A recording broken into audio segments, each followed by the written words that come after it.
મારા વાલા, આ મહામંત્ર જ, આ મંત્રથી તો યમુનાજી પાર થઈ જવાય, ભવ પાર થઈ જવાય, જીવન પાર થઈ જવાય. પણ એનું મહત્વ સમજાય તો, બાકી એમ જ કે ઓય ઓય. પછી એની વહુએ બહુ સરસ વાત કરી. એ કે ઈલાંટી ન આપો તો કંઈ નહીં, આ વીટી 15 દી કાઢીને તમે જુઓ કે આ મંત્ર બોલો, પછી તમને ખરાબ વિચાર આવે છે. એટલે ખીજાણે એ ભાઈ વહુને શું કે ખબર, તું તારું કામ કર ને પૂછતાવાનું, મારું માથાકૂટ કરવા. મેં તો ઓકે. પ્રભુ પૂછ થઈને આવ્યા તો બીજે દી ખબર નહીં એને શું થયું. તો એણે એ જે વીટી હતી ને એને નાનો બગીચો હતો, તો એની વહુને ખબર ન પડે ને એમાં ઝાડની નીચે દાટી દીધી. એને એમ કે પાછી પહેરવી હોય તો પહેરાય.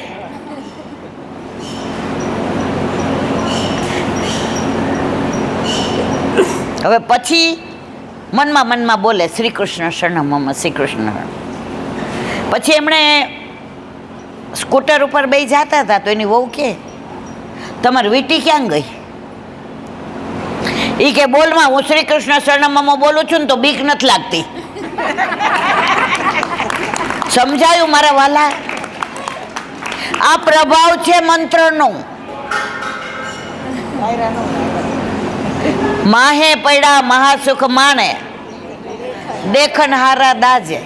એકવાર આ મંત્રને જપી તો લો, કરી તો જુઓ રે કોઈ, કરી તો જુઓ મારો વાલો જે કરે તે કરી તો જુઓ. આકાશને અદ્ધર કોઈ રાખી તો જુઓ, તેવડ છે. ફૂલમાં ઓલા તમે જુઓ, નકલી ફૂલ આવે છે ને,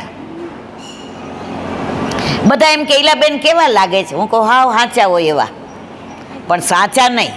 સાચા હોય એવા પણ સાચા.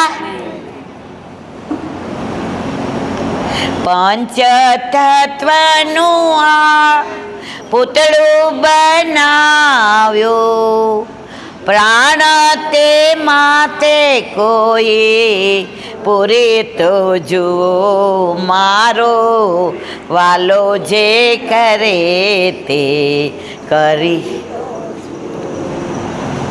આપણે લીલામાં પહોંચી જાય ને, આમાંથી એક વાળે ઓછો ન થાય.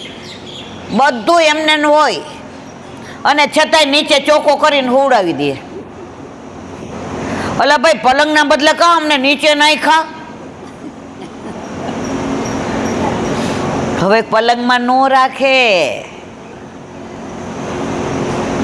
ચોખ્ખો કરી લીધો. આપણે એવા ને એવા જ છીએ. આપણામાંથી એક વાળ ઓછો નથી થયો તોય આપણને શું કહે છે, હવે આનામાં કાંઈ છે જલ્દી કાઢો. ઓલા પંચતત્વના પૂતળામાં જે પ્રાણ પૂર્યા હતા ને, એ પ્રાણ જતા રહ્યા, એ પંખેરું ઉડી ગયું. જૂનું તો થયું રે દેવળ, જૂનું તો થયું રે મારો હંસલો નાનો ને દેવળ. જૂનું તો હંસલો નાનો એટલે એને હજી રહેવું છે અહીંયા. પણ હવે આ ખોડિયું કે છે આંખે દેખાતું નથી, કાને સંભળાતું નથી, બોલીએ છીએ તો કોઈને સમજાતું નથી, હાલીએ છીએ તો વોકર લેવું પડે જ, કાનમાં મશીન નાખવું પડે જ, આંખે ચશ્મા પહેરવા પડે જ, મોઢામાં ચોકઠું લેવું પડે જ, અને ગોઠણમાં ઢાંકણી ફિટ કરાવવી પડે છે. અને તોય પાછા બધાય જેવા તો નહીં જ, પણ તોય ઉપર જવાની તૈયારી નથી કરતા. આ પુરુષોત્તમ મહિનો 3 વર્ષે આવે ને ત્યારે આપણને એલર્ટ કરે છે. બાળપણને જવાનીમાં અડધું ગયું, હવે બાકી છે એમાં દ્યો ધ્યાન જીવન થો. અહીંયા ગાવાની મજા આવે કારણ કે વાતાવરણ સરસ છે. આમે બધા ભેગા હોય ને ત્યારે મૃત્યુની બીક ન લાગે હો, તમે જોજો. સાચી વાત કે ખોટી? પણ એકલા હોઈએ રૂમમાં, રાતના અંધારી રાત, એમાંય અમાસની, અને બારે અમાસી રાત નીકળે મરવાલા હવાર ન પડે. પણ આ બધાની સાથે વૈષ્ણવનો સંગ થાય, તન મન ના દોષ જાય. વૈષ્ણવનો સંગ થાય, તન મન ના દોષ જાય. મિથ્યા પ્રપંચ મારા જાય ટળી, મિથ્યા પ્રપંચ મારા જાય. માગું એટલું શ્રી વલ્લભને શરણે જઈએ, રહીએ આનંદમાં.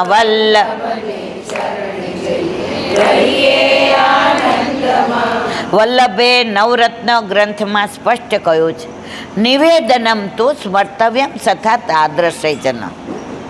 તમે એકલા ભક્તિ કરશો તો મન ભટકશે. આમાં ઘણું એવું આવું કે મને ન સમજાય, તમને ન સમજાય. બધાની સાથે હોઈએ ને તો એકબીજાને પૂછી જોઈએ આનું શું. એકલા વાંચતા હોય ને તમારું મન જોજો ચારે બાજુ ભટકતું હોય.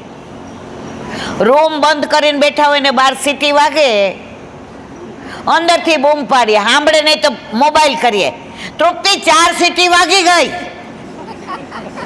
અહીંયા આપણે જોવું છો કેટલી સીટી વાગી.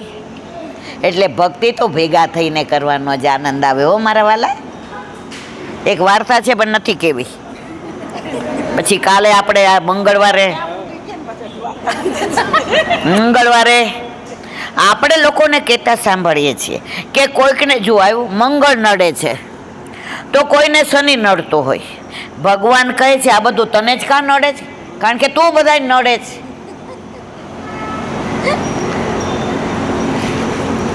એક વૈષ્ણવ હતા ને દીકરી નહોતું થતું, એટલે પછી એની બેનપણીએ કીધું, એ કે આ ઝાડારે મારા પપ્પાએ લગ્ન કરાવ્યા હતા ને તો મારું થઈ ગયું. તો ઓલી છોકરીને બિચારવાની એમ થયું કે મારી હારે ને બધી પૈણી ગઈ.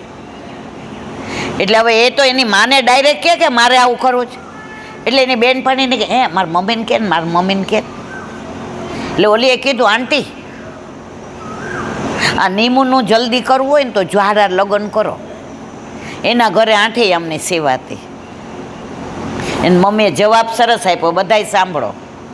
એ કે અમારા બધાયના લગ્ન છે ને ઠાકોર જ્યારે થઈ ગયા છે એટલે ઝાડારે કરવાની જરૂર નથી. સમજ્યા ને મારા વાલા? અરે જે આપણે તો બધા જુઓ, આપણે બધા સોચ છીએ. ચલ સખી સોતન કે ઘર જઈએ, માન ઘટે તો કહા ઘટે, પીયું કે દર્શન તો પઈએ. અહીંયા બધાના ભેગા પોતાના ઘરે બિરાજતા ઠાકોરજી પધાર્યા છે. એ આપણે તાલીએ પાડીએ ત્યારે એ પાડતા હશે. બહુ મજા આવે છે. માં પ્રભુ સાક્ષાત છે અને સાનુભાવ જતાવે જ છે. પણ જ્યારે જતાવે ત્યારે આપણે શું કહીએ? એ તો હું હતી ને એટલે થઈ ગયું.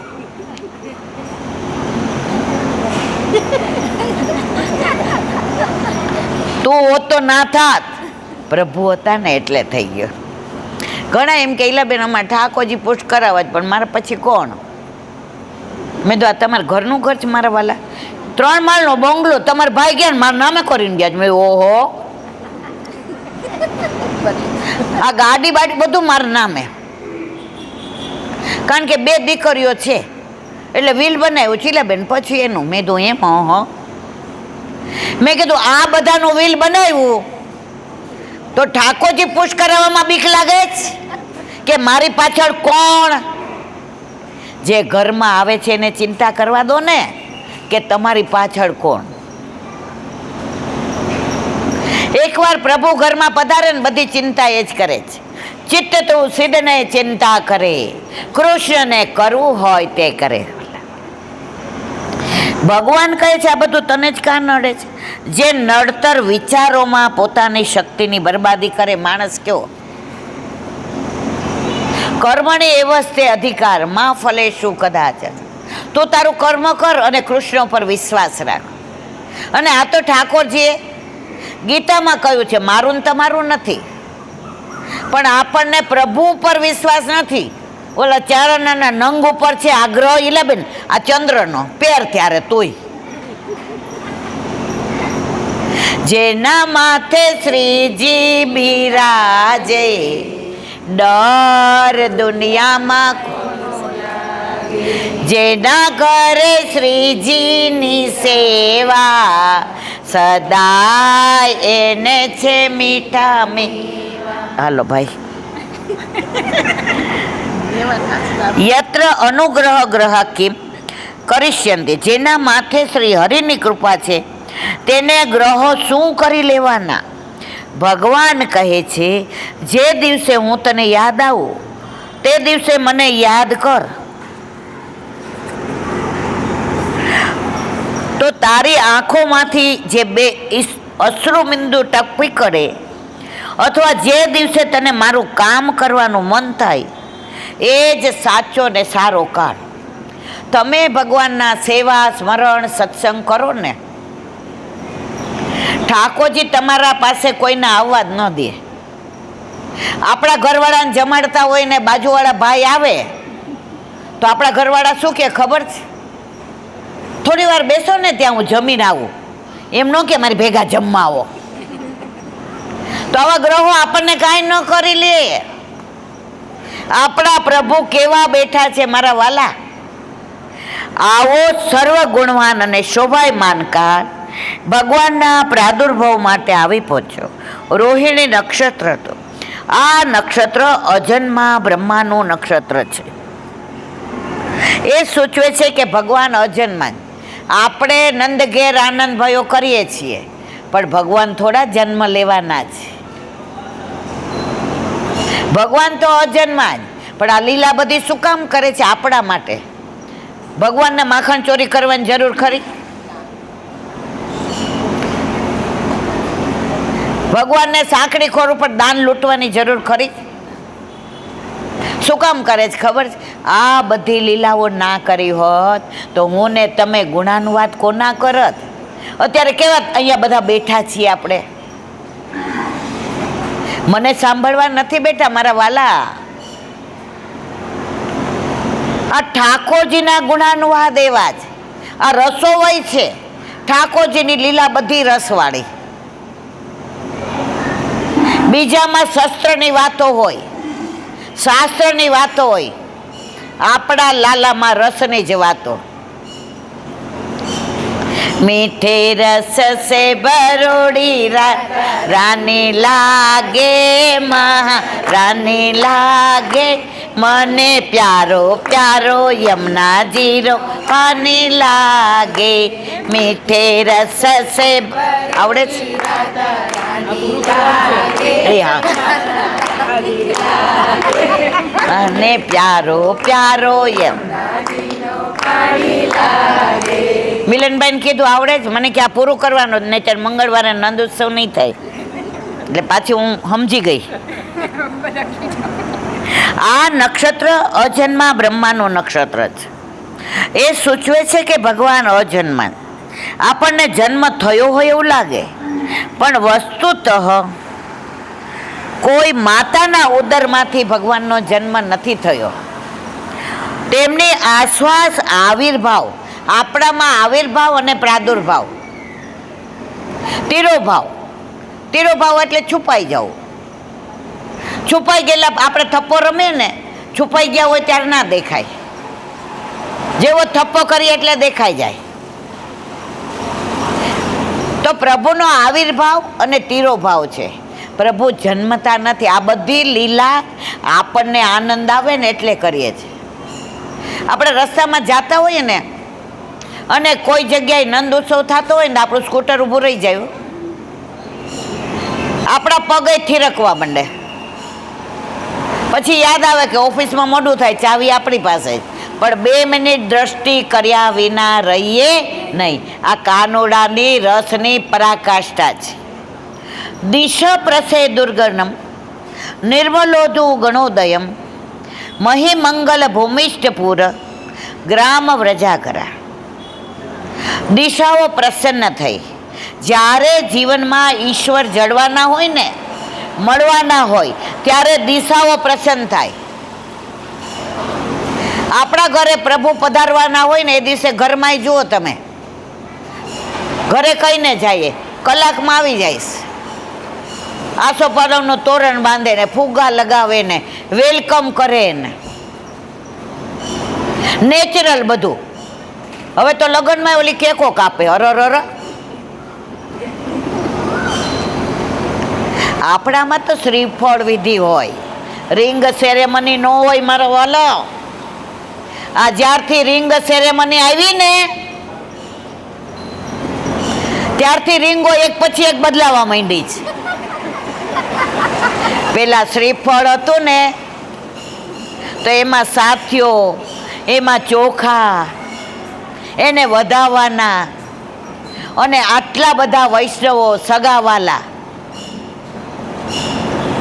બધાય આશીર્વાદ આપે. અત્યારે કેક કાપે ને એટલે બધા તાલીઓ પાડે. આપણામાં કાપવાનું ન હોય, સગાઈને લગ્નમાં જોડવાનું હોય. આ કેક કાપીને કાપવા માંડ્યા ને ત્યારથી આટલા છૂટા થેડા થાય છે. ત્યાર પહેલા નહોતા થતા. શ્રીફળ વિધિ કરો ને, એટલું બધું કેવું છે ખરેખર મારે. પણ હમણાં એક જગ્યાએ વચ્ચે હું ગઈ હતી ને તો બર્થડે હતો. બર્થડે ને મેરેજ એનિવર્સરી હતી ને, 50 વર્ષ કહેતી હતા. એટલે હું ગઈ ને તો આટલી મોટી કેક, અરે તમારી ભલી થાય. એટલે મેં તો ભાઈ આ શું છે? સરપ્રાઈઝ. ઇલા આંટી સરપ્રાઈઝ. મેં તો ઉભર ભાઈ. એ કે મમ્મી પપ્પાને ન કહેતા. મેં તો શું થયું? એ કે 50 વર્ષ થયા ને તો 50 વર્ષમાં કોઈમાં એ કે શરૂઆતમાં ચોકલેટ, પછી એ કે મમ્મીને બંગડીને પહેરતા શીખી, પછી એ કે મમ્મી ચણિયા ચોંદડી, પપ્પાના હાથમાં ઘડિયાળ. તો બધી એટલી મોટી કેક હતી.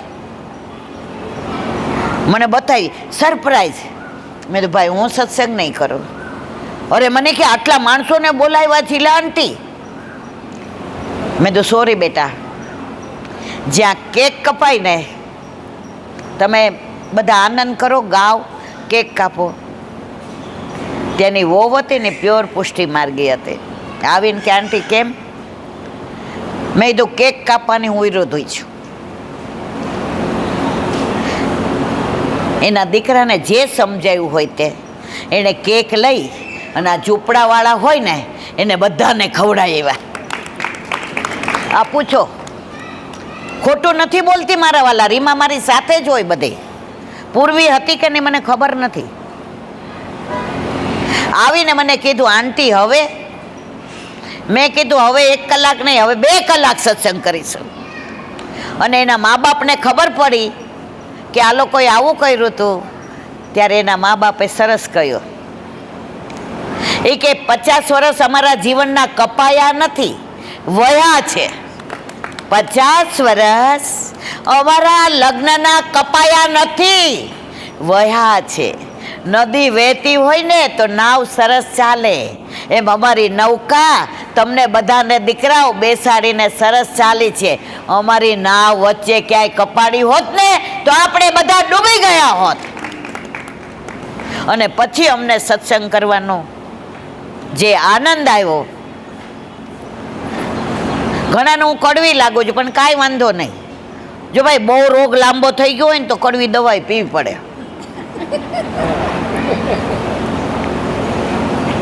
એનાથી ને મને કાંઈ ફેર નથી પડતો. પણ જે આ પશ્ચિમી અનુકરણ કરીને જે મંડાણા છીએ ને એની સામે મારો વિરોધ કાલે હતો, આજે છે અને આવતીકાલે હશે.